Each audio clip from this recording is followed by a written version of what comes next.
No, profe, no me muestra son los conectados. Todavía no vemos se ve. la pantalla. Ya. No estamos viendo la pantalla. Listo, disculpen, ya lo vuelvo a hacer. Dale. Ahora sí. Sí, ahora sí. Así Sí, señora, ven, ahora sí. necesitan que lo agrande un poquito mejor.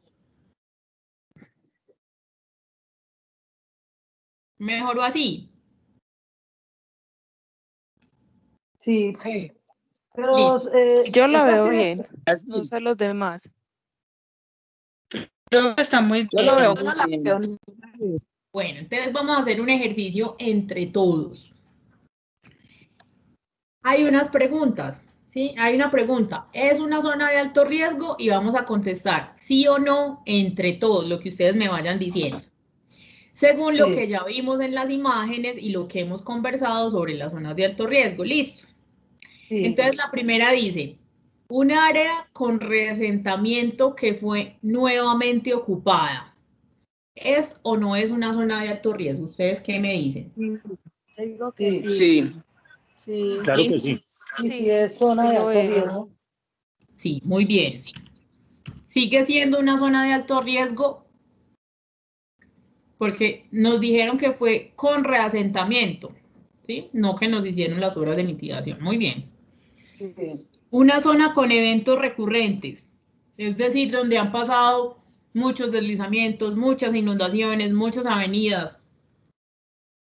¿Es o no es una zona de alto riesgo? También. Sí, señora. Sí. Muy bien, También estamos es de alto riesgo. súper filosos. Una zona de amenaza alta ocupada. Sí. Sí, También. señora. Y También, claro. acuérdense que hablamos que era una zona de condición de riesgo, una zona de amenaza alta. Un acueducto veredal. No. No, un acueducto veredal es un equipamiento del sistema de servicios públicos. Muy bien. Áreas que hayan sido estudiadas en detalle. ¿Son alto riesgo o no son alto riesgo? No. No, porque ya No, son porque ya estudiadas. estudiada. No. ¿Seguros? Sí, señora. Pero a ver, el estudio que se le hizo en detalle, ¿qué lógica dio? Eso, muy bien. ¿Quién fue la última persona que habló? Regálame tu Carlos nombre. Emilio Soto fue el que le preguntó sobre los resultados del estudio que se le hizo a la área en detalle. ¿Qué resultados dio para poder ver Eso. si es área de alto riesgo o no? Excelente. No sabemos, porque puede que el área estudiada en detalle nos diga que un pedazo dio en zona de alto riesgo, pero otro pedazo dio en zona de riesgo medio. O el estudio detallado nos puede decir, el riesgo solo se le va a quitar cuando haga estas obras de mitigación. Entonces no quiere decir, todavía, esta es una que se queda como entre las dos, ¿cierto? Puede que sí, o sea, es sí y no. Ya se Pero es requisito, ¿cierto? Necesitamos que se estudiado. Pero se supone que el estudio va a dar un resultado donde diga sí o no. Y se tendrá que Pero hacerlo todavía el no lo estudio, pues, sabemos. Exacto. Por eso, pero el estudio dirá, según Muy el bien. estudio es un resultado que hay que tener en cuenta, diría yo, para decidir. Pero no Compañera, quiere. pero en este momento, compañera, pero en este momento para dar la respuesta que nos dicen sí o no, no tenemos bases para dar esa respuesta. El estudio está, o ya lo hicieron y no conocemos la respuesta, o está en estudio todavía. Entonces tenemos que esperar la lógica del estudio para poder dar la respuesta sí o no. Eso, muy bien. Un área que esté estudiada en detalle, o sea, puede que ya no sea una zona de alto riesgo o puede que siga siendo una zona de alto riesgo, porque el estudio nos puede dar como resultado de que sí, de que definitivamente el riesgo de ahí no se puede quitar por mucho que hayamos hecho el estudio. Entonces va a seguir siendo una zona de alto riesgo. Pero también el estudio, el resultado nos puede decir, no, eso no era una zona de alto riesgo definitivamente. Entonces, por eso la dejo. Esa es una cascarita, ¿listo? Depende, muy bien la respuesta que ustedes me han dado, muy pilosos. Bueno, sigamos. Un corredor vial. ¿Un corredor vial es una zona de alto riesgo o no? No, porque sí, puede que no. Vuelve a depender de lo mismo, el estado en que esté el corredor vial y por dónde cruza, si de pronto cruza quebradas sin puentes o tiene habitaciones dentro del perímetro del corredor vial. Muy bien. Depende, pero en este caso estamos hablando, es el mismo ejemplo del acueducto veredal. Puede que el acueducto veredal esté en una zona de montaña que esté en riesgo por inundación, pero un acueducto veredal en sí no es una zona de alto riesgo. Lo mismo pasa con el corredor vial. Depende de dónde esté localizado el corredor vial y qué características tenga, pues será o no será una zona de alto riesgo. Pero un corredor vial en sí no es una zona de alto riesgo. ¿Listo? ¿Sí queda clara esa apreciación? Sí, señora. Bueno, Sí, claro que sí. gente, ¿es una zona de alto riesgo, sí o no, un área con eventos recientes?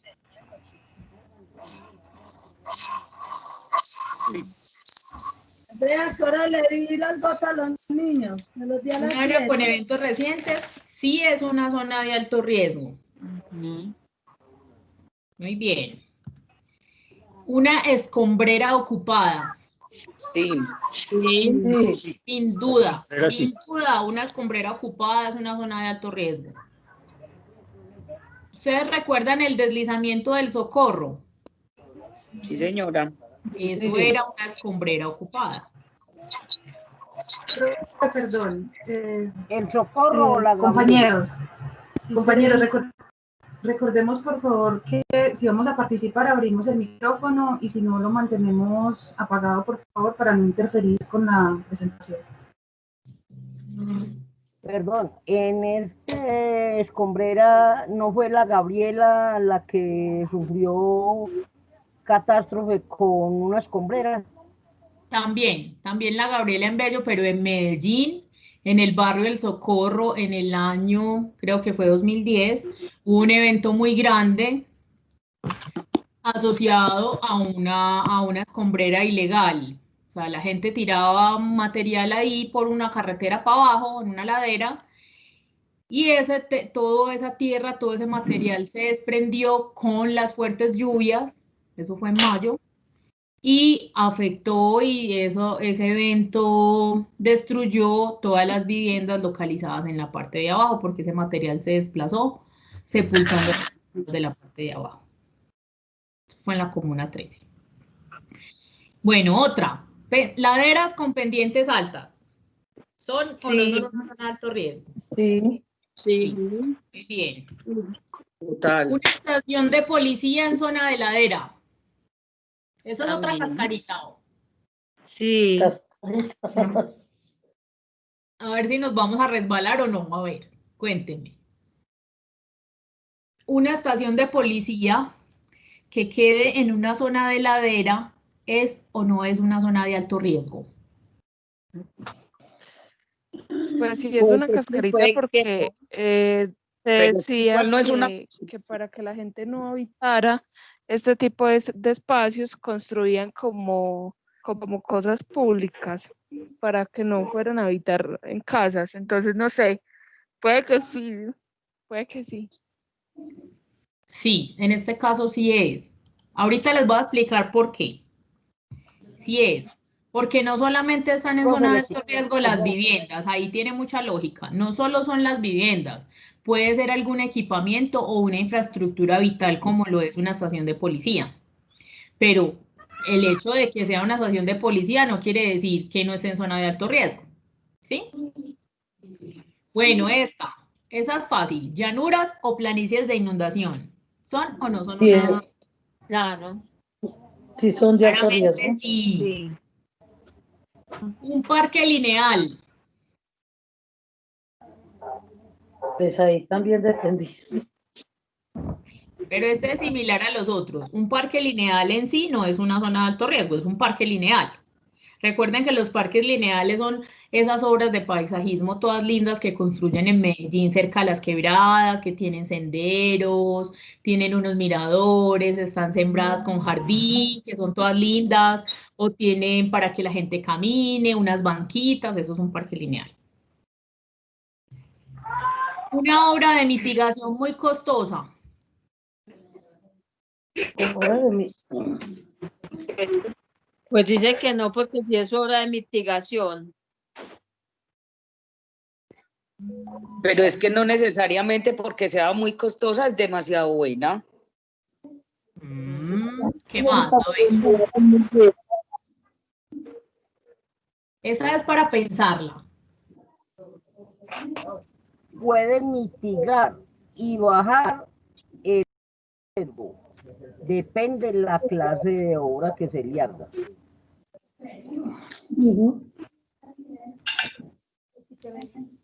Miren, cuando decimos que hay una obra de mitigación muy costosa es porque en ese sitio ya hicieron un estudio detallado. Y de los resultados del estudio detallado salió que la obra de mitigación es muy cara.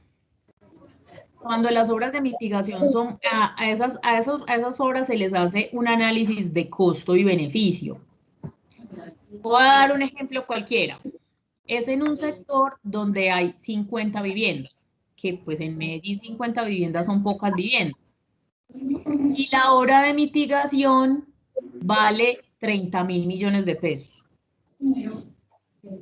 Es mejor que siga siendo una zona de alto riesgo y yo haga un proceso de reasentamiento y un acompañamiento a las familias para desocupar esas 50 viviendas y me las lleve a un lugar seguro, que hacer una obra de 30.000 millones de pesos que podría invertir en otro sitio en más obras de mitigación, ¿cierto?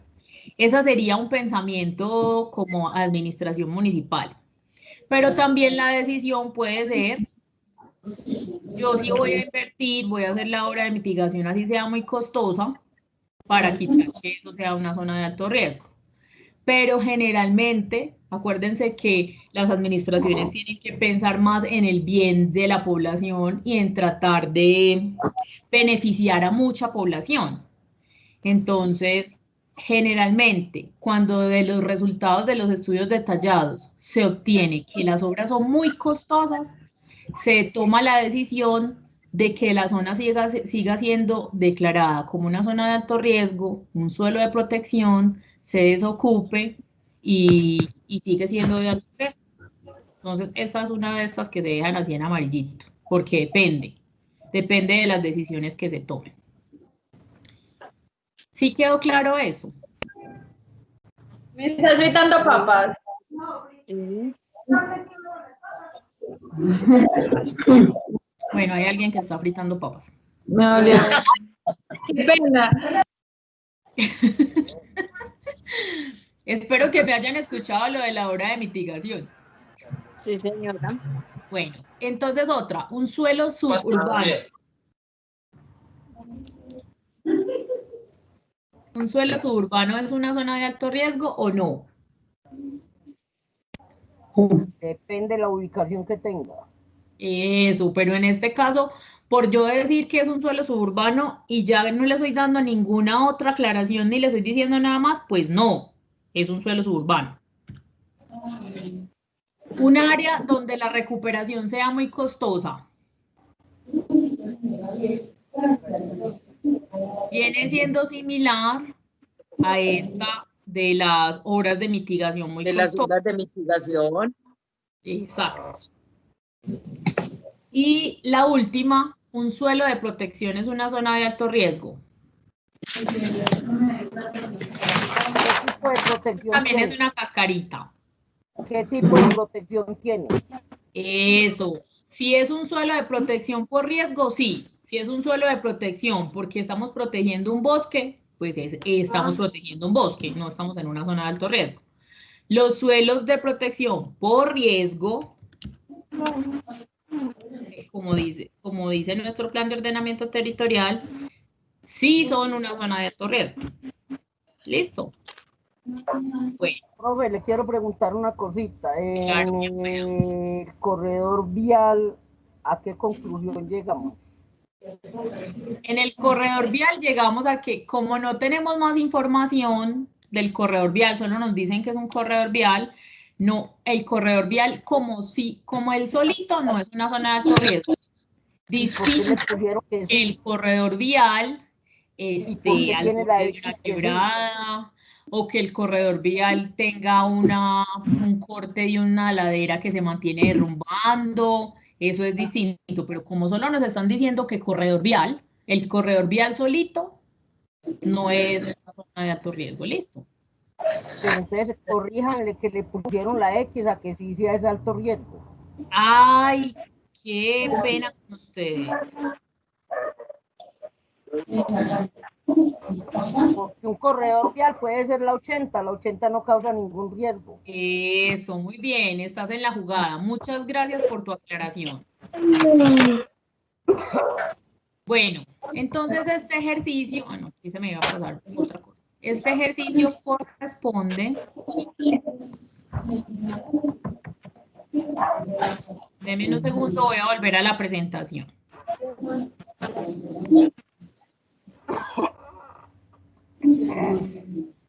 Volvimos a la presentación, ¿cierto? No se ve. Ahí sí.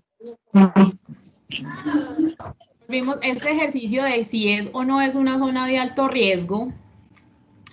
Tiene que ver con lo establecido en el artículo 59 del Plan de Ordenamiento Territorial de Medellín, que dice 10 razones, pues que hay 10 razones para que un sitio sea zona de alto riesgo. Entonces dice un asentamiento reocupado, una zona de eventos recurrentes, zonas de amenaza alta, áreas estudiadas donde se defina que sigue siendo zona de alto riesgo, terrenos de escombrera, laderas de alta pendiente, vertientes con pendientes altas, llanuras o planicies de inundación, sitios donde la recuperación sea muy costosa, sitios donde las obras de mitigación sean muy costosas.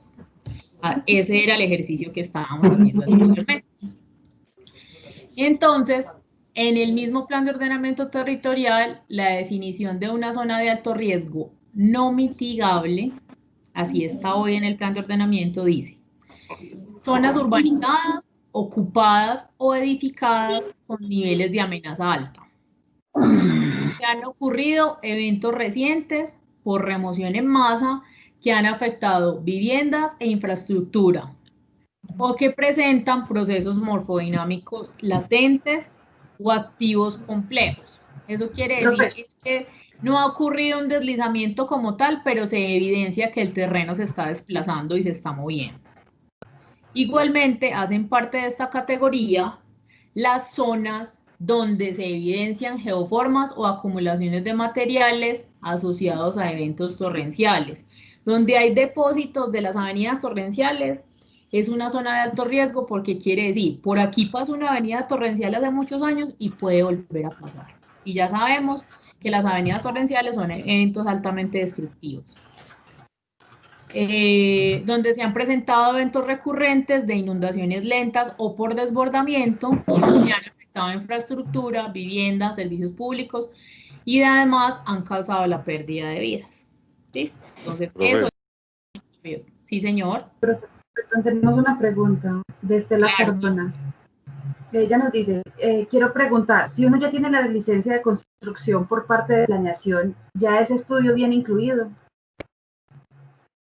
No, no necesariamente. O sea, si necesitas hacer un estudio detallado para poder hacer una construcción, planeación te va a decir, yo le otorgo la licencia condicionada a que realice el estudio detallado.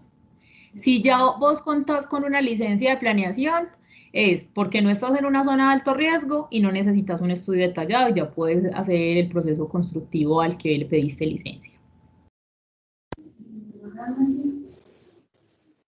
¿Alguna otra pregunta?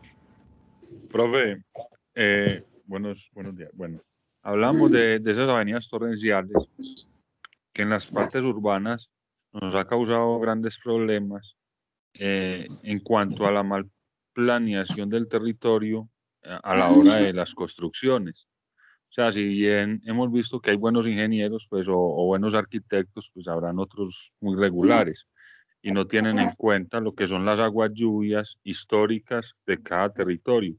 Entonces, en las partes urbanas nos ocasionan inundaciones en calles o como las que vimos hace días en el invierno pasado en Paraíso 1 y Paraíso 2, que hay que tener en cuenta mucho lo que son las aguas históricas, las aguas lluvias de las avenidas torrenciales, y en las partes rurales, pues obviamente hay partes que se secan en verano y se ven muy, muy, muy buenas, incluso para construir una vivienda, pero resulta que son zonas inundables de avenidas torrenciales y solamente en los inviernos, en los veranos no se ve.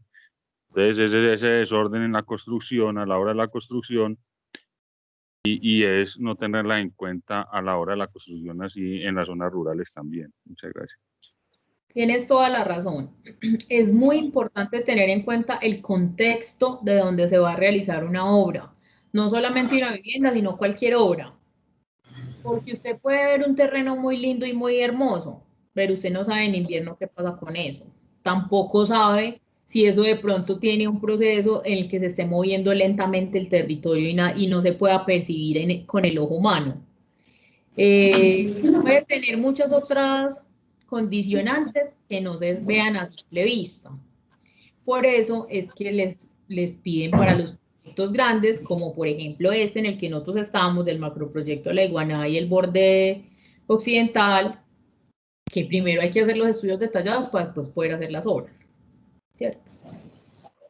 Por eso, cuando la persona va a construir, discúlpame, ya te doy la palabra, cuando una persona va a construir, por eso es que tiene la oficina de planeación y le dan un uso del suelo y le dicen si está en amenaza alta, si está en amenaza media, si está en zona de riesgo, si tiene que hacer un estudio. Desafortunadamente, y no ocurre solamente en Medellín, sino en muchos, pues estamos acostumbrados a que conseguimos la platica para el terreno y empezamos a hacer la obra, y cuál licencia de construcción, cuál planeación, cuál permiso, ni que nada. Después es que vemos las consecuencias desafortunadas y las pérdidas asociadas a no tener en cuenta el riesgo. Sí, León, cuéntame. Lo que pasa es que hay un problema muy grande que tenemos en los territorios y que genera un riesgo muy alto, y no es un problema, digámoslo, físico, es un problema más bien de gestión y de la misma, digámoslo, de la misma institucionalidad hacia la comunidad. Y es que no se articulan todos los proyectos y todos los planes que hay en el territorio con todas las bases de datos de riesgos, con todas las bases de datos de gestión, para hacer unos planes que en donde la comunidad salga ganando y no tenga que hacer varias gestiones, 3 o 4 o 5 gestiones para adquirir su licencia, y donde la alcaldía en todas sus instituciones conozca todas las problemáticas en general. ¿Por qué te digo esto? Porque transversalidad a la iguana. No, yo tengo apagado el micrófono. Transversalidad a la iguana, cuando estaba haciendo el diagnóstico, cuando estaba empezando, pues no conocía qué era lo que era Cinturón Verde, ni Parque Central de Antioquia, ni mucho menos el Distrito Rural Campesino. Y son proyectos que se piensan para el desarrollo de los territorios rurales y no se conversan. Entonces, a la hora de la formulación y a la hora de la implementación, tienen que volver a comenzar un trabajo de diagnóstico prácticamente. Y eso nos pone en riesgo tanto a la hora de la inversión como a la hora de la implementación de los proyectos, porque obviamente pues se deberían de tener en cuenta todas las secretarías y los parámetros a la hora de desarrollar un macroproyecto o un proyecto, el que sea, de la alcaldía. Entonces es como no se hablan entre las instituciones y no se conocen los historiales, y se ve mucha rivalidad al interior de la misma alcaldía, mucha rivalidad a la hora de, por ejemplo, vos vas a planeación a que te den una licencia y te mandan entonces a medio ambiente a que te digan qué problema es, de ahí te mandan entonces a la curaduría a ver qué problema tienes y es una cantidad de problemas. En vez de unificar eso y todos conocer, pues obviamente, la historia de los territorios. Gracias. Sí, Leo, muchas gracias por ese aporte. Tienes toda la razón. Es necesario fortalecer la articulación entre las instituciones y entre los proyectos para pues evitar pérdidas de tiempo, pérdidas de dinero y afectaciones a la comunidad, así como nos estás comentando. Muchas gracias por ese aporte. Voy a seguir con las zonas de alto riesgo. Entonces, ¿cómo definimos que una zona es de alto riesgo no? Pues porque hacemos un estudio detallado en el que analizamos la amenaza, analizamos la vulnerabilidad y nos da un resultado que esa zona está en riesgo alto, riesgo medio, riesgo bajo, y nos dice si es alto mitigable o alto no mitigable. Eso nos lo dice un estudio detallado. También dentro de los planes de ordenamiento territorial, como en nuestro caso, se debe hacer la delimitación y zonificación de zonas de alto riesgo, y estas zonas de alto riesgo no mitigable deben ser declaradas como un suelo de protección, del que vamos a hablar ahorita, y se prohíben los usos, se prohíbe la ocupación y la construcción, y normas que condicionan el uso del suelo. También se formulan proyectos dentro del plan de ordenamiento territorial, proyectos de reasentamiento, de hacer estudios y medidas correctivas y prospectivas, como lo vamos a ver en un momento. Pero entonces, ¿qué pasa si ya tengo un suelo de protección por amenaza y riesgo? Se va y hace todas las vueltas, voy a hacer un proyecto nuevo y le dicen, no, qué pena Diana, usted no puede hacer nada porque usted está en un suelo de protección por amenaza y riesgo. Para yo poder desafectar ese suelo, tengo que contar con los resultados de los estudios detallados de riesgo por inundación, por movimientos en masa y por avenías torrenciales, como lo que se está haciendo en este proyecto. Como estos proyectos atraviesan zonas que están en suelos de protección por amenaza y riesgo, pues por eso están haciendo los estudios detallados para poder desafectar y poder seguir con las obras. Entonces, un suelo de protección dentro del plan de ordenamiento territorial quiere decir, son zonas y áreas de terrenos localizados dentro de cualquiera de las clases de suelo. Las clases del suelo que existen son, usted tiene suelo urbano, tiene suelo rural o tiene suelo de expansión. El suelo urbano es el que claramente ya conocemos, que está ocupado y en el que está el área urbana de la ciudad. El suelo de expansión es el suelo que está libre, pero está destinado para la construcción de nuevos desarrollos. Y el suelo rural, pues ya conocemos también cuál es el suelo rural. Entonces, cualquiera de las clases de suelo que por sus características geográficas, paisajísticas, ambientales o por ser zonas de utilidad pública para la ubicación de infraestructura de servicios públicos o áreas de amenaza y riesgo no mitigables para la localización de asentamientos humanos, tiene restringida la posibilidad de urbanizarse. Aquí, ¿qué les quiero hacer énfasis? En cualquier suelo de protección está restringida la posibilidad de urbanizarse, y más en un suelo de protección por riesgo. ¿Por qué? Porque necesitamos que la gente se ubique, la gente se asiente, la gente haga nuevos desarrollos en lugares seguros, donde su vida no corra peligro. Profe, ¿qué pasa con lo que está ocurriendo con la urbanización de estos suelos? ¿Qué pasa? ¿Qué connotaciones tiene? ¿Cómo se pueden legalizar? Ya voy para allá, dame un momentico, por favor, León, que vamos con los instrumentos. Listo. También hay una claridad. Okay. Nosotros sabemos que en Medellín muchos de los suelos de protección por riesgo están ocupados y esa es la realidad de nuestra ciudad, desafortunadamente. También sabemos que se promueve la urbanización de manera ilegal, que hay gente que se aprovecha de las personas que son más vulnerables y les venden lotes bien baratos para que se vayan y construyan en zonas de alto riesgo y la pobre gente no sabe que eso es una zona de alto riesgo. Tantas cosas que pasan y que nosotros vemos diariamente y más que todo en la labor que ustedes desarrollan como actores de la gestión del riesgo del municipio. Ustedes todos los días ven eso. Yo sé que ustedes muchas veces ponen las denuncias, alertan y hacen su papel de primer respondiente. En otros momentos tampoco ustedes se van a exponer a algún peligro por ponerse a denunciar, eso también nosotros lo tenemos claro. Y también tenemos que tener claro nosotros como ciudadanos, pues que desafortunadamente no hay cómo pues poner un policía en cada esquina o un oficial o un inspector de control urbanístico que esté en todas partes viendo a ver qué es lo que están haciendo nuevo donde no se debe hacer.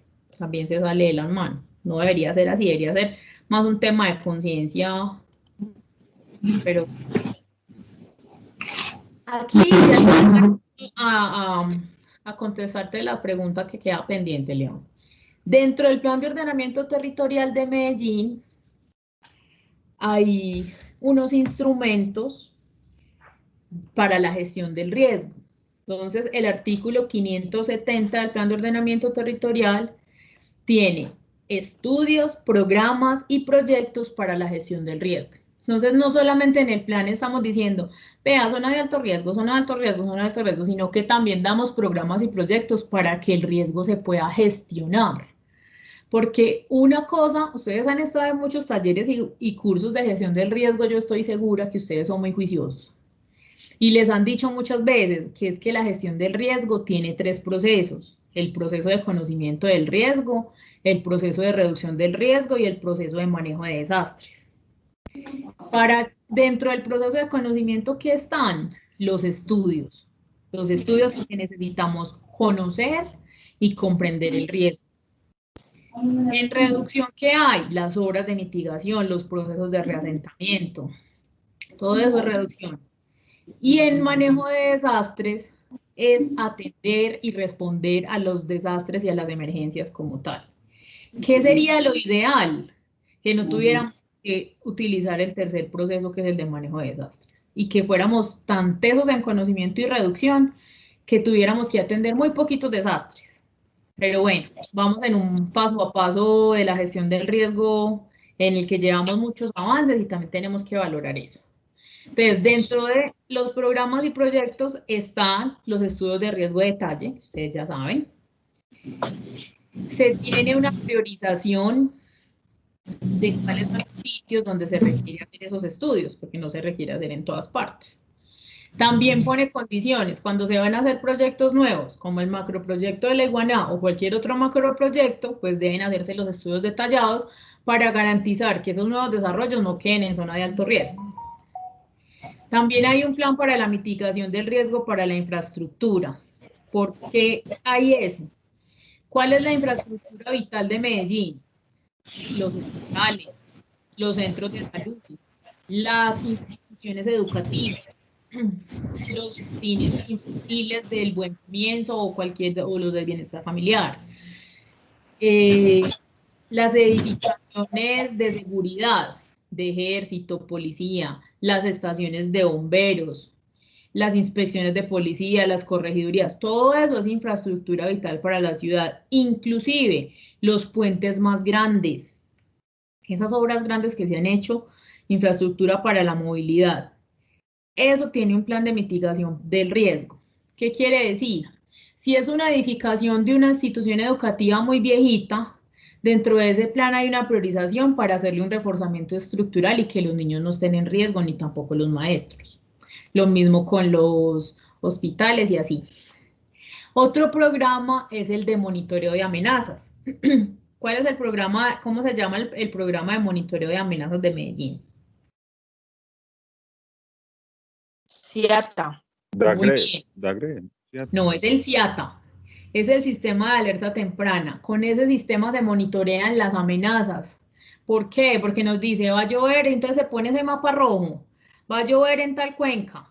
Todos estamos alerta, monitoreando el nivel de las aguas, cuánto está subiendo, a ver si se van a inundar o no, ¿cierto? También hay monitoreo de deslizamientos. Hay algunos sitios críticos ya identificados que tienen instrumentos de medición, que tienen cámaras, que tienen inclinómetros, que tienen varias cosas que nos dicen eso cada cuánto se mueve. También hay monitoreo para los incendios forestales, con unos miradores y unas cámaras. Hay monitoreo para las avenidas torrenciales, hay monitoreo para todas las amenazas en Medellín. También tenemos los estudios de riesgo de detalle para los planes de legalización y regularización urbanística. Los sitios donde el plan de ordenamiento territorial definió que se va a hacer legalización y regularización de asentamientos deben contar con estudios detallados, porque yo no puedo legalizar un barrio que está en zona de alto riesgo y voy a dejar en riesgo, perdón la redundancia, a la comunidad o a la infraestructura que se desarrolla allí. Estudios geotécnicos, hidrológicos e hidráulicos en zonas de alto riesgo no mitigable. La implementación de un sistema de información municipal para la gestión del riesgo. Es un proyecto que lleva un buen tiempo en implementación, pues todavía no se ha terminado. Estudio de armonización sísmica de Medellín. Nosotros tenemos unos estudios de microzonificación sísmica realizados por el área metropolitana, pero se quiere hacer uno solo de Medellín para tener efectivamente los detalles de la aceleración sísmica que hay en cada uno de los suelos de nuestra ciudad. Unos estudios hidrológicos en las rocas ultrabásicas. Esas son las rocas que están particularmente localizadas en la ladera oriental de Medellín, que tienen unos procesos geológicos que facilitan y favorecen la ocurrencia de movimientos en masa que son lentos, y se están haciendo unos estudios allí. Evaluación de la vulnerabilidad sísmica de las infraestructuras, de las edificaciones indispensables de atención a la comunidad. Lo que les decía, todos esos sitios hay inspecciones que son en unas casitas viejas, hay muchos sitios donde se atiende comunidad que requieren que se refuerce para que se refuercen estructuralmente para disminuir la vulnerabilidad sísmica.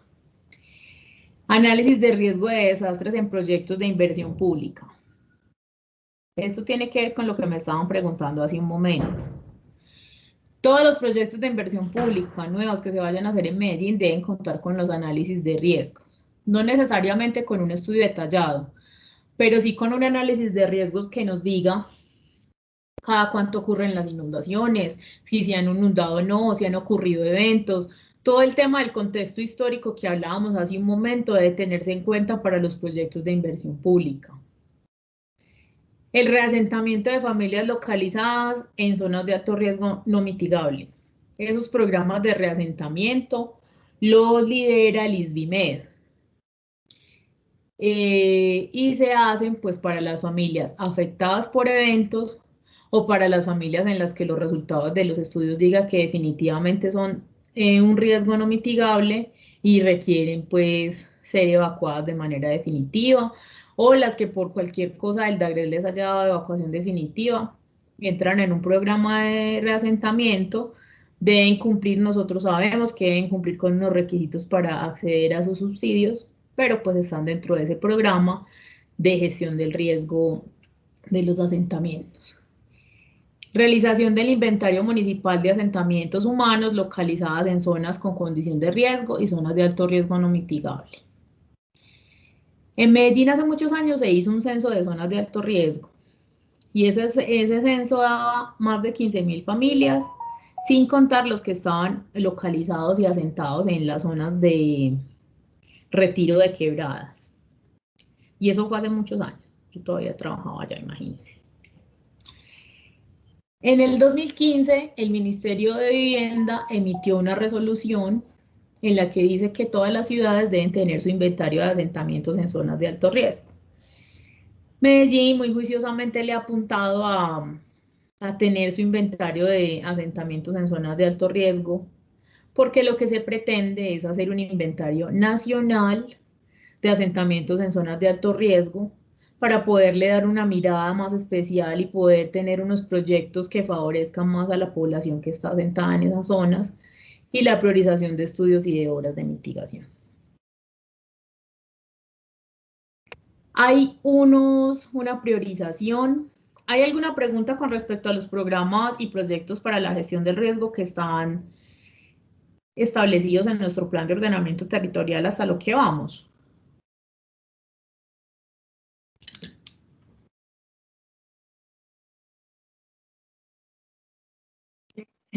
Profe, yo hago una pregunta.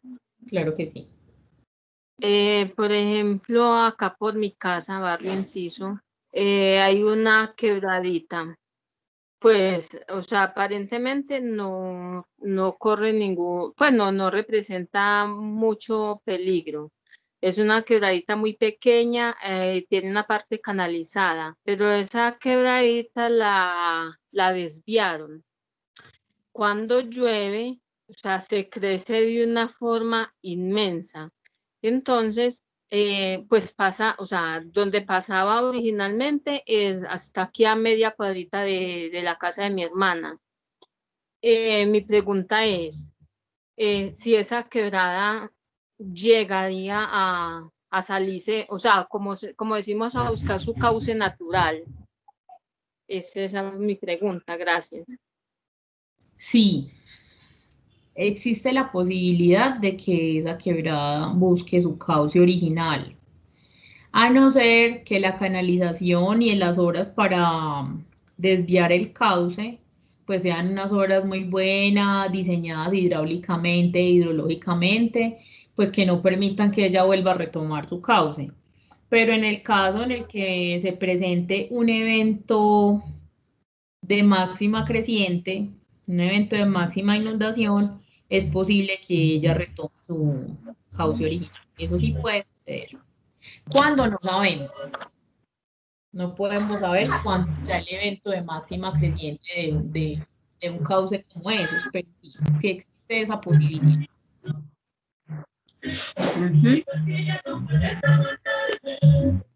Gracias, profe. Bueno, con gusto. ¿Alguna otra pregunta? Sí, sí, profe Diana. Tengo dos inquietudes. La primera es que las obras de mitigación, ¿cómo se clasifican? Y la otra es con respecto a lo de desenglobe. Entonces, el desenglobe, tenemos un caso de que yo o nosotros en la casa necesitamos desenglobar. Entonces, me dicen que corre por el riesgo de nosotros. Ustedes verán si desengloban, pero si las autoridades o el vecino le pone problema o pereque, como decimos nosotros, entonces se les multa o se les cobra un impuesto. Entonces, ¿eso es debido a qué o cómo es el tratamiento ahí o qué se debe hacer? Gracias. Bueno, con gusto. Entonces, en las obras de mitigación, ¿cómo se clasifica? Hay dos tipos de obras de mitigación. Hay unas obras de mitigación que son las obras estructurales. ¿Eso qué quiere decir? Hay construcciones. Entonces pueden ser muros, pueden ser gaviones, pueden ser pantallas, pueden ser cualquier cosa construida. ¿Sí? Hay diferentes tipos de obras de mitigación estructural. Amarres pueden ser amarres o anclajes en una ladera. Esas son las obras de mitigación estructurales. Pero también hay obras de mitigación no estructurales, como por ejemplo el reasentamiento. El reasentamiento es una obra de mitigación no estructural porque yo no estoy construyendo nada. Me estoy llevando a la comunidad que está expuesta a un riesgo hacia un lugar seguro. Otra acción de mitigación no estructural sería, por ejemplo, poner avisos de que esto es una zona de alto riesgo. Todo lo de comunicación del riesgo también es una medida de reducción del riesgo no estructural. Yo les estoy avisando que esto es una zona donde no se puede construir porque está en riesgo por inundación, deslizamiento, lo que sea. Esas son obras no estructurales. Entonces ahí te respondo. Las obras de mitigación pueden ser estructurales o no estructurales. Eso también tiene otra división, porque hay unas que pueden ser correctivas y otras prospectivas. Las correctivas es las que ocurrió el deslizamiento ya, hago el estudio ya y hago las obras ya para corregir un evento. Y las prospectivas son las que hago antes de que ocurra un evento, previniendo que se me vean afectados o que se me presenten pérdidas o daños. Por ejemplo, un monitoreo de deslizamiento, que yo ponga en un sitio que yo sé que es un sitio inestable, unos instrumentos de medición, unas cámaras, un montón de aparatos que me digan eso cuánto se está desplazando, es una obra de mitigación también, prospectiva. Me le estoy adelantando a la ocurrencia del evento. Y con respecto al desenglobe, lo que pasa es que cuando nosotros tenemos una propiedad, pues tenemos unas escrituras registradas en la Oficina de Instrumentos Públicos que nos dicen que el área es de tantos metros, que está localizada en tal suelo, digamos que tenga un garaje, entonces dice que tiene un garaje, que tiene un cuarto útil, que tiene, bueno, todas las especificaciones. Cuando yo hago el desenglobe, quiere decir que yo voy a vender, o sea, quiero como separar una parte de esa edificación. Es muy seguramente lo que ustedes necesitan hacer en tu caso. Quieren separar para vender. Digamos que van a vender el aire del segundo piso o del tercer piso. Entonces lo voy a separar de la edificación original. Ahí también voy a separar los impuestos. Entonces, una cosa es el que viva en el segundo o en el tercer piso y otra cosa voy a hacer yo, que voy a pagar por la ocupación y por esa área disponible. Eso siempre se debe hacer, desenglobar la propiedad, o para que quede solamente a nombre de una persona o para que quede a nombre de varios propietarios. Esos son trámites que se deben hacer pues cuando uno generalmente los hace cuando va a vender o a hacer una modificación en la edificación. No sé por qué te habrán dicho lo de los problemas con los vecinos, porque no tengo claro cuál es la obra que ustedes quieren hacer. Pero pues eso es una obra que eso es un trámite que se hace a nombre propio, no se hace a nombre de los vecinos. Ya es distinto si la obra que usted va a hacer va a perjudicar a los vecinos. Voy a decir una cosa loca. Digamos que yo voy a desenglobar en la parte de atrás de mi vivienda, que es un patio muy grande, y lo voy a y estoy en suelo urbano de Medellín, y lo voy a desenglobar porque quiero poner un galpón de pollos. Pues ahí los vecinos sí le van a poner a usted problema porque pues huele a pollo. Entonces vas a tener problemas con tus vecinos porque eso no está permitido dentro del suelo urbano, sino que eso es un uso del suelo rural. Eso me imagino que fue lo que te quisieron decir, o sea, como a qué uso le va a dar usted a la nueva edificación para que no tenga problemas con sus vecinos, pero pues el desenglobe como tal no debe ocasionar ningún problema a nadie. No sé si te quedó claro o no. Sí, sí, profe. No, sino que era para hacer otra edificación en un tercer piso. Entonces, por lo general, los vecinos o la gente ahí mismo se queja, que porque están desenglobando más y está permitido hasta tanto, o en esa relación me quiero referir. Entonces, si se queja el vecino o se pone a llamar al inspector o a hacer escándalo, pues por decirlo así, entonces ahí es que nos cobran multa. Entonces eso es lo que... Bueno, pero te cobran una multa si vos haces el desenglobe para hacer un tercer piso y no tenés licencia para construir el tercer piso. Exacto. Pero si vos tenés una licencia, pues se la mostrás a los vecinos, al inspector y a todo el mundo. Mire que esta edificación tiene la estructura que soporta un tercer piso y por eso nosotros vamos al tercer piso.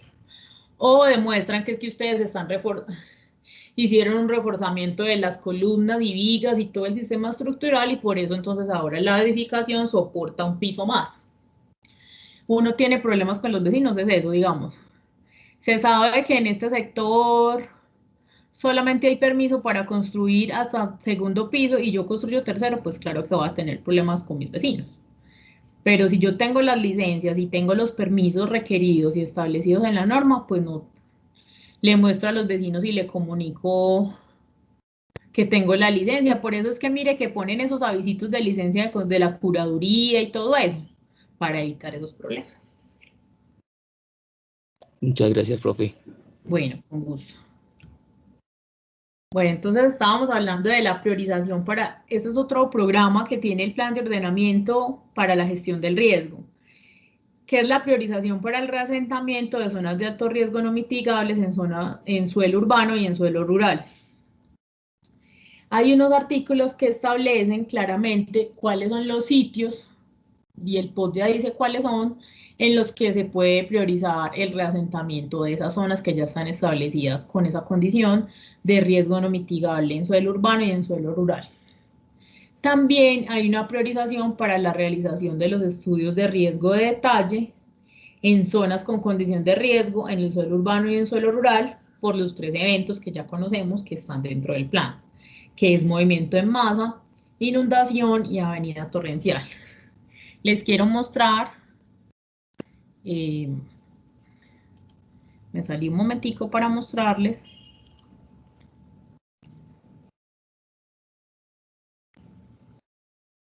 La priorización.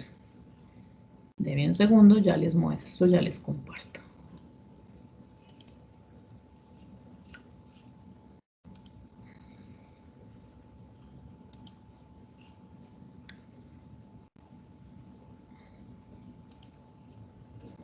Ya lo pongo un poquito más grande porque sé que está súper pequeño. ¿Sí lo están viendo?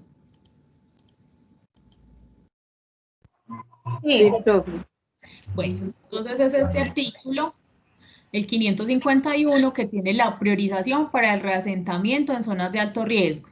Entonces dice, pues, que lo fundamentan en todos los componentes del plan. No. Y nos dicen, en área urbana, cuál es el barrio, sector o una porción del sector que está priorizada para un proceso de reasentamiento.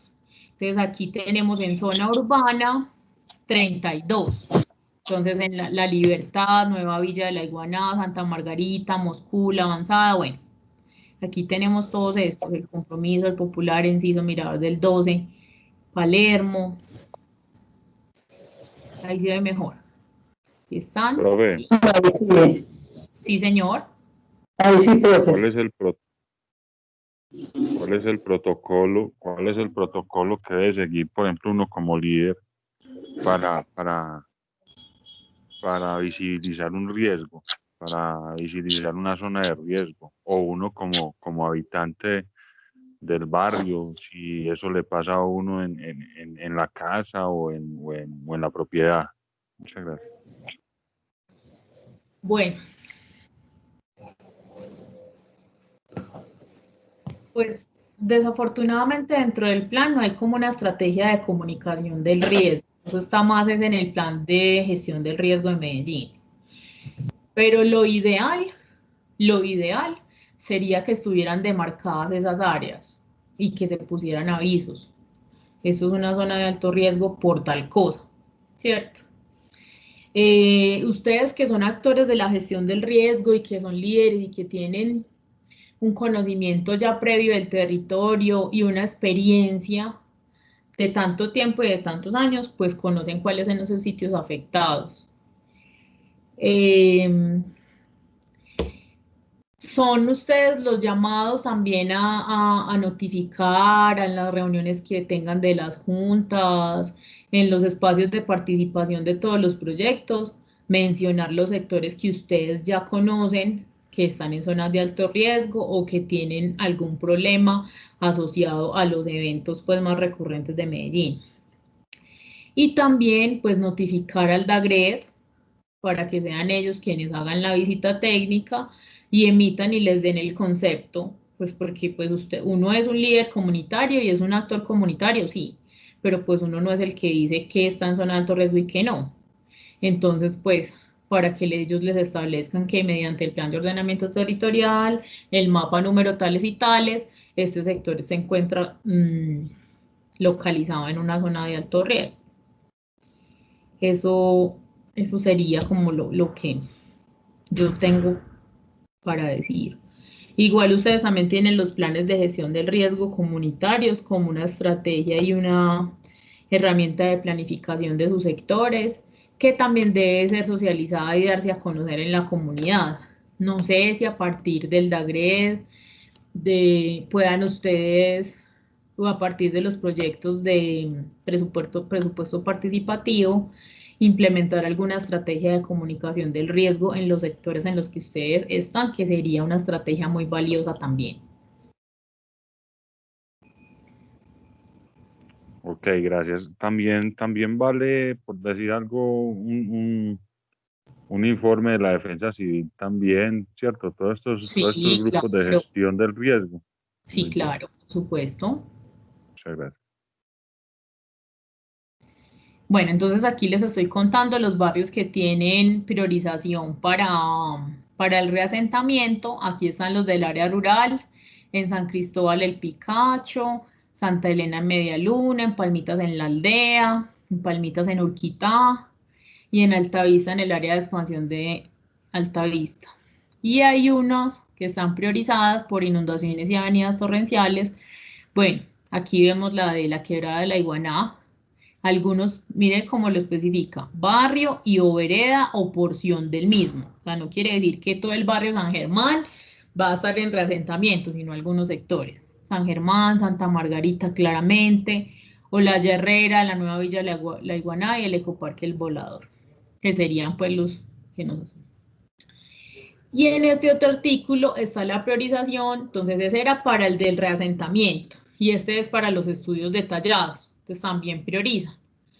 El Salado, bueno, aquí para los estudios detallados hay priorizados 77 sectores. Entonces, bueno, las Independencias, Llanadita, Los Mangos, Morayo, bueno, no sé si quieran preguntar por alguno, el Pesebre.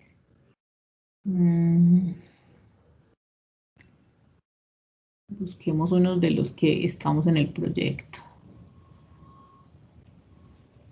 Santa Margarita.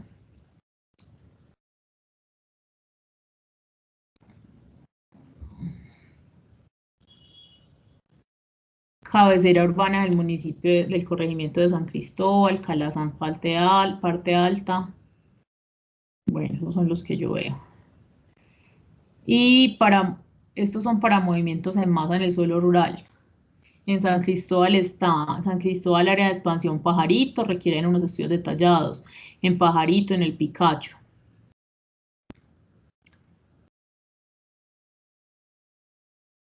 San Cristóbal en el Llano, también tienen una en Travesías, en Pedregal Alto, en La Ilusión, El Patio, en Boquerón, claramente. Bueno. Y por avenidas torrenciales, Quebrada La Iguaná, entonces aquí están los barrios pues afectados, Robledo, Fuente Clara, Santa Margarita, Olaya Herrera, El Pesebre, El Anquizal, la Cabecera de San Cristóbal, Vereda La Palma, El Ubito, La Cuchilla, Naranjal, La Loma, Las Playas, Travesías y El Llano. Bueno, estas ya son otras que están en otros sectores. Entonces miren que es ahí lo que les quería mostrar es cómo está priorizado dentro del plan de ordenamiento territorial, que ya sabemos que es una norma, los estudios detallados y el reasentamiento pues también de las comunidades. Voy a volver a nuestra presentación.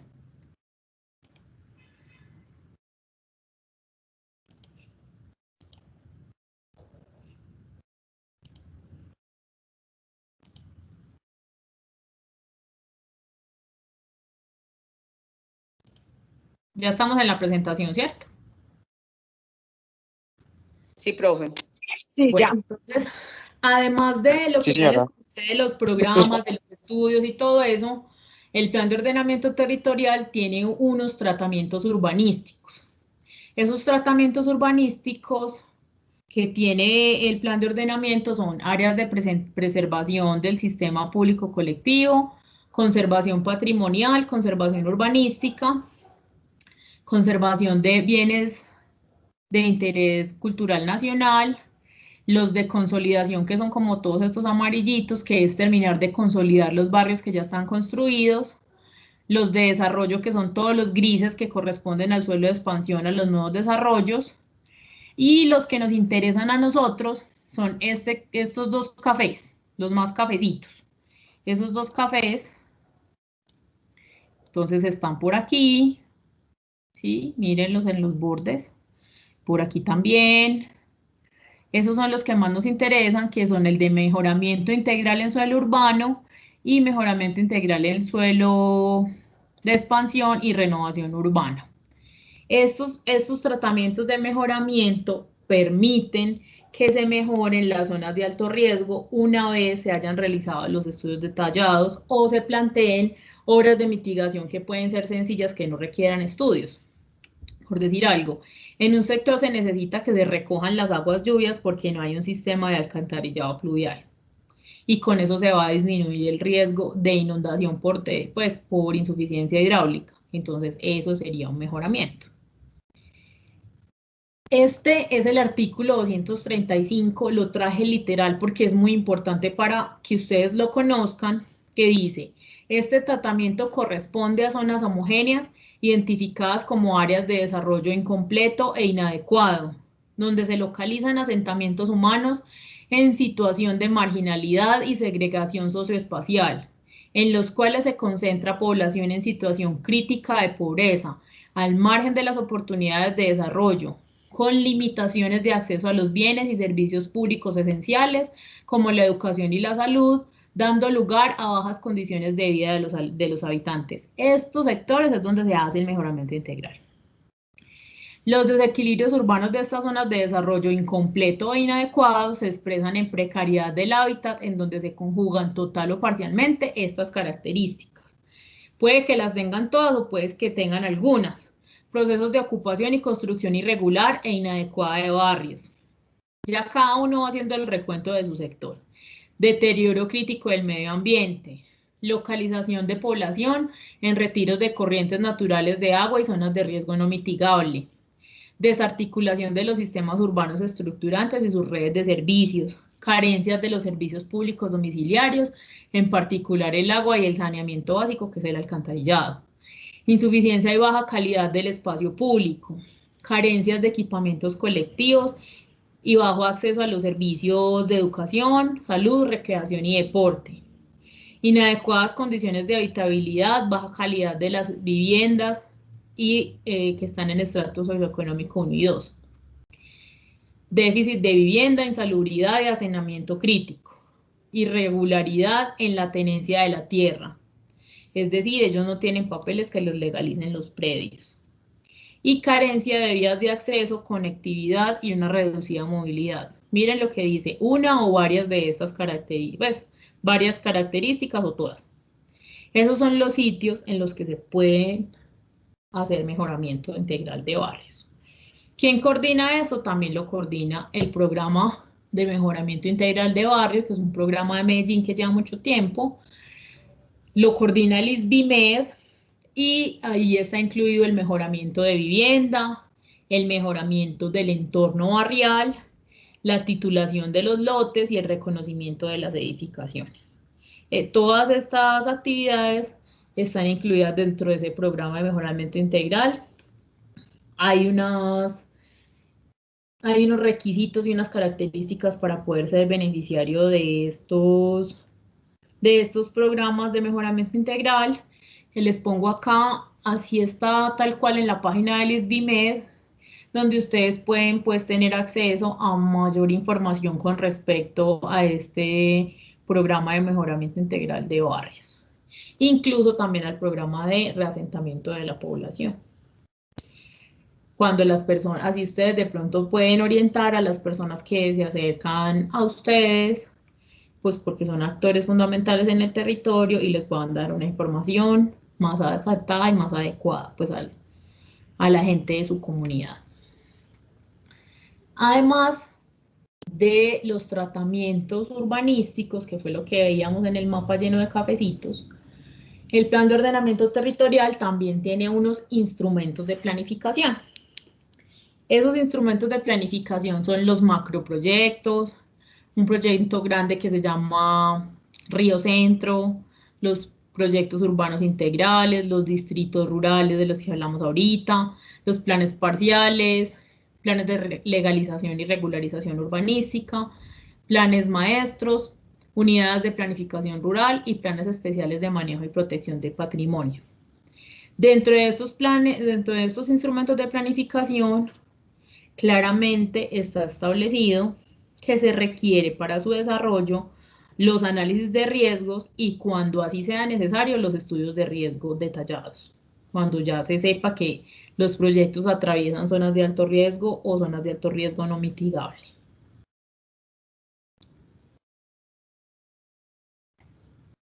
¿Hay alguna pregunta hasta aquí, hasta dónde vamos? Que están como muy calladitos y me estoy preocupando. No, hasta el momento no. No, hasta el momento no. Listo, entonces voy a seguir. Aquí. Profe, Oh, sí, señora, claro. profe, qué pena. No sé si fue que me perdí o no me quedó como muy claro un poquito el tema de la mitigación de las obras. O sea, una empresa llega y construye sin, digamos, un ejemplo, sin los debidos procesos o estudios, pues. Entonces llegó y construyó, ya está construida, no la podemos pues como tumbar. En el tema de mitigación, lo que tú decías, por ejemplo, por eso digo quería que me perdí, no puse atención ahí, que colocar los letreros o así. Por ejemplo, en este caso, ¿qué haría de mitigación si ya está hecho? Bueno, O una empresa que dañe el medio ambiente, digamos.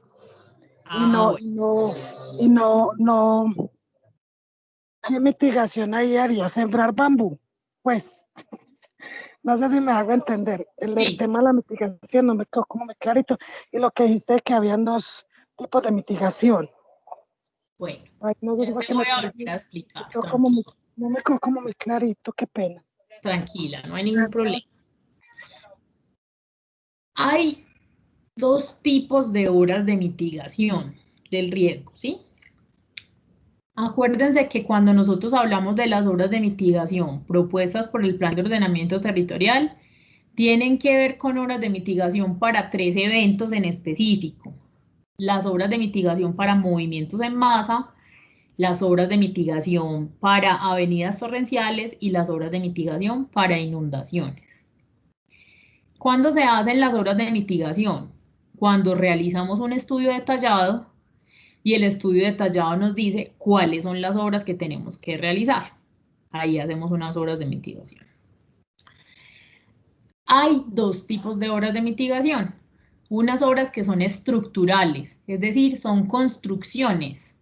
Son muros, son gaviones, son cunetas, son anclajes, son cosas que nosotros vemos que construyen, ¿sí? Digamos los bolsacretos que ponen en los ríos y quebradas, los big bags, todo eso son obras de mitigación de tipo estructural porque llevan un proceso de construcción. Esas son las obras de mitigación estructurales. Las obras de mitigación no estructurales son las que no tienen que ver con la construcción de cosas. Una obra de mitigación no estructural es poner avisos, informar. Eso es una obra de mitigación no estructural. Una obra de mitigación no estructural es hacer el monitoreo de algún evento. Eso también es una obra de mitigación no estructural. ¿Sí? Yo instalo unos instrumentos de medición, los tengo ahí, los voy monitoreando, pero pues no estoy construyendo muros ni cosas así. Lo que me estás hablando de sembrar árboles, eso también puede ser una obra de mitigación no estructural, porque no estoy construyendo cosas, pero estoy contribuyendo a que me dices del tema del bambú, supongo que está cerca de una quebrada, estoy disminuyendo los procesos de socavación de orillas y lo estoy protegiendo con la siembra de un bambú. Si yo soy una empresa que llegué y construí en un sitio, seguramente lo hice con licencia. Tengamos el principio de buena fe. Fue con licencia, ¿cierto? Y ellos construyeron. Ellos tienen y están exponiendo a la población a un riesgo de contaminación y lo quieren mitigar. Entonces siembran unos árboles para que capturen el carbono, las emisiones que ellos están realizando y protejan y limpien el ambiente. Eso también es una obra de mitigación no estructural. No sé si te quedó claro o necesitas que te dé algún otro ejemplo adicional. Perfecto, gracias. Bueno, con mucho gusto. Profe, Sí, cuéntame. profe, es que el problema es que usted sabe que cuando van a hacer un desarrollo, sea el que sea un proyecto de construcción, siempre van a poner la pancarta de la licencia de los 30 a los 90 días con anterioridad al comienzo del proyecto. Y todas estas obras obviamente, tienen un deber de compensación a las comunidades. Sí, ¿cierto? claro. Entonces, obviamente, eso es partiendo del principio de la buena fe. Pero en estos territorios no se está cumpliendo el principio de la buena fe. Se está vendiendo en proindiviso y se está construyendo, digámoslo así, con las licencias de muy poca reputación, porque hay problemas de corrupción y eso también es un problema que nos lleva al riesgo, ¿cierto? Porque pues, sí, claro. Eso ha pasado hasta en esos proyectos gigantescos que lo hemos visto con caídas de túneles y con caídas de puentes y vea lo que está pasando o lo que pasa con Hidroituango. Entonces, es esa falta de la buena fe y esa falta de hacer las cosas puntualmente.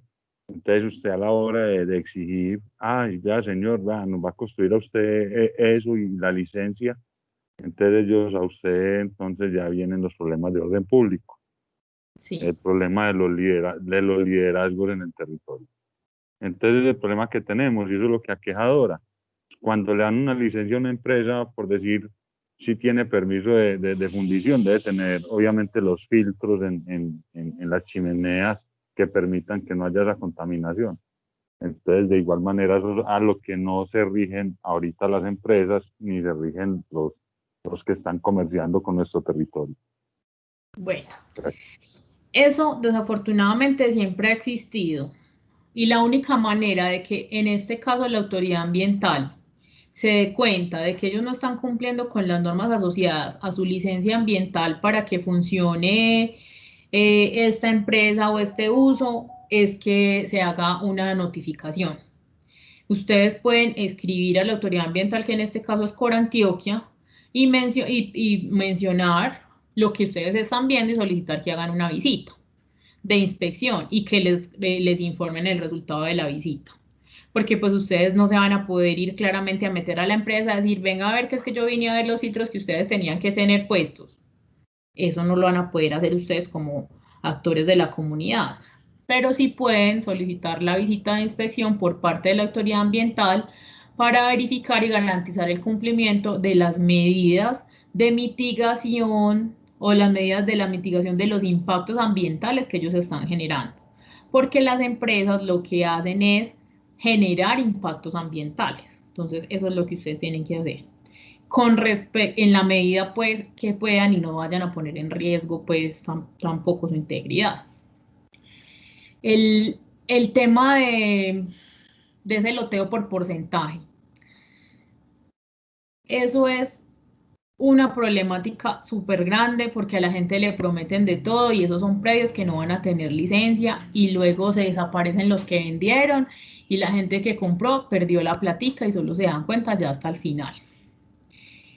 Ahí sí toca, mejor dicho, tratar de contarle a la gente que eso no se hace, pues eso ya sería más un tema de control urbanístico y de brindarle información a la comunidad con respecto al que se les acerque y les pida a ustedes un consejo con respecto a esas actividades y también denunciarlo en control urbanístico.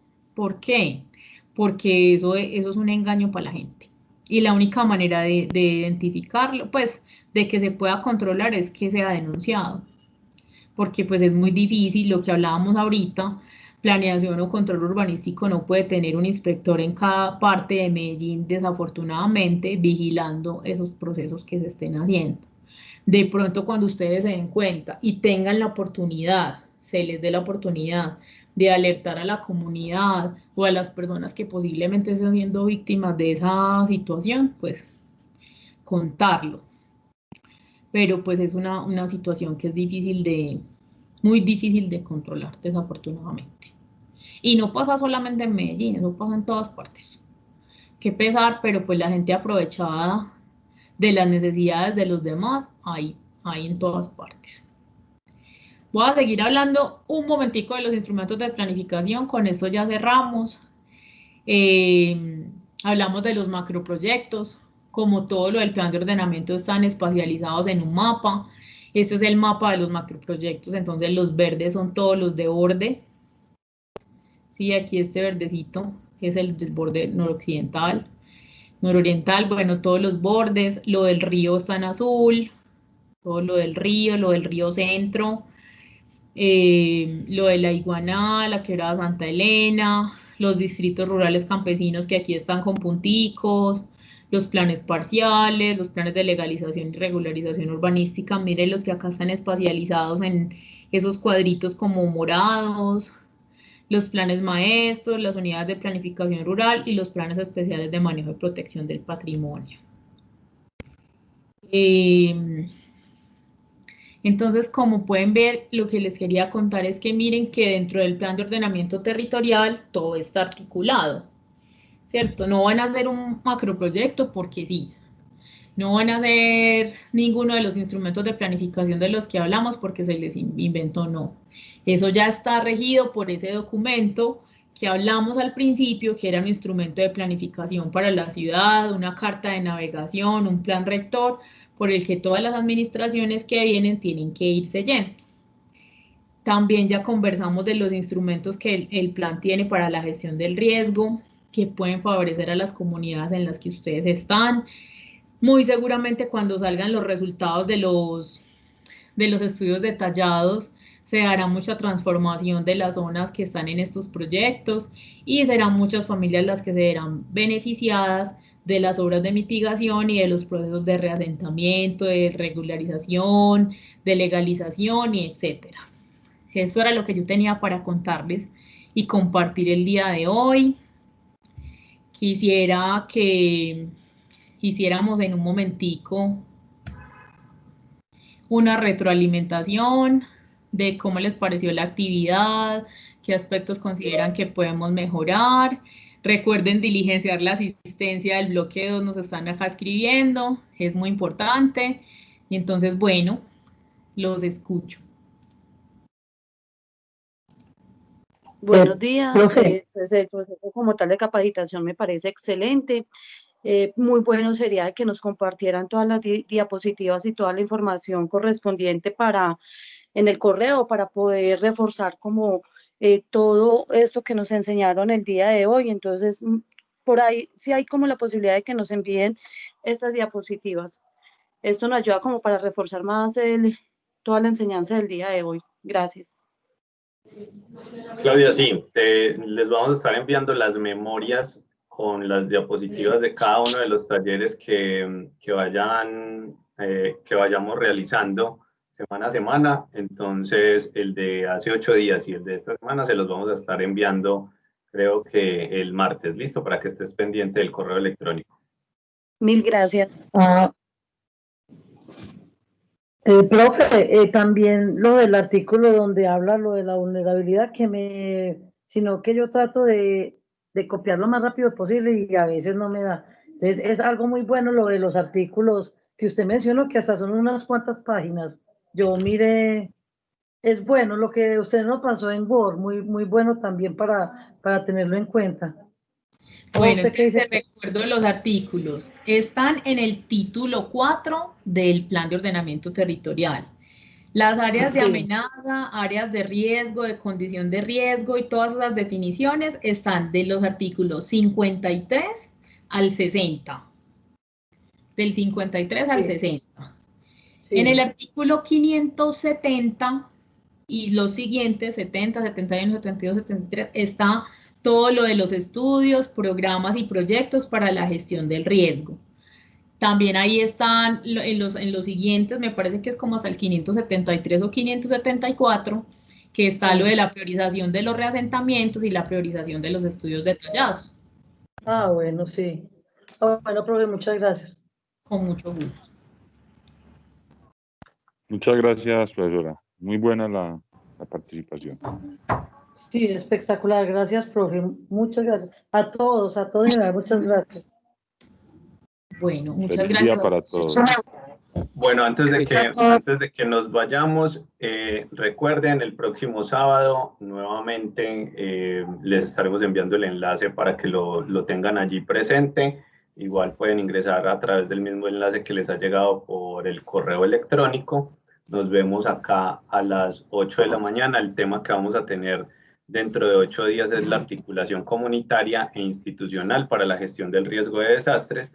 Entonces, aprovechen mucho todos estos espacios. Miren que tenemos unos profes con un conocimiento muy avanzado del tema. Queremos agradecerle también a Diana por todo este espacio que nos concedió y toda esta información que nos brindó el día de hoy. Gracias, Diana, y gracias a ustedes también por habernos acompañado hoy en estas 3 horitas larguitas, casi 4, que fueron muy provechosas.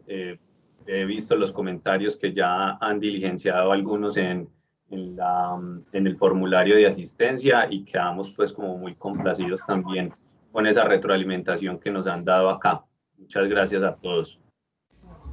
Profe, muchas gracias y espero que nos veamos el próximo sábado. Y a José, si es tan amable, me manda el link al teléfono personal, porque no he sido capaz de descargarlo el link de asistencia para poder llenar el segundo bloque. Muchas gracias, muy amable. Ok, ¿cómo es tu nombre? Para decirle a Ricardo, ¿cómo? Carlos Emilio Soto. Listo, Carlos, ya le voy a decir a Ricardo que te mande el enlace por interno, ¿listo? Diana, muchas gracias. Carlos, pues yo soy testigo de que usted ha venido. Yo tengo también el mismo... Que mi Dios los guarde a todos. Disculpe, yo tengo también el mismo inconveniente para el link para llenar el formulario. Ya no me deja llenar el segundo. Listo, entonces, quienes tengan ese inconveniente, les pido el favor que le escriban a Ricardo por WhatsApp para que él les envíe el enlace. Yo lo estoy enviando aquí nuevamente por el chat de Teams de esta reunión. Pueden entrar por ahí.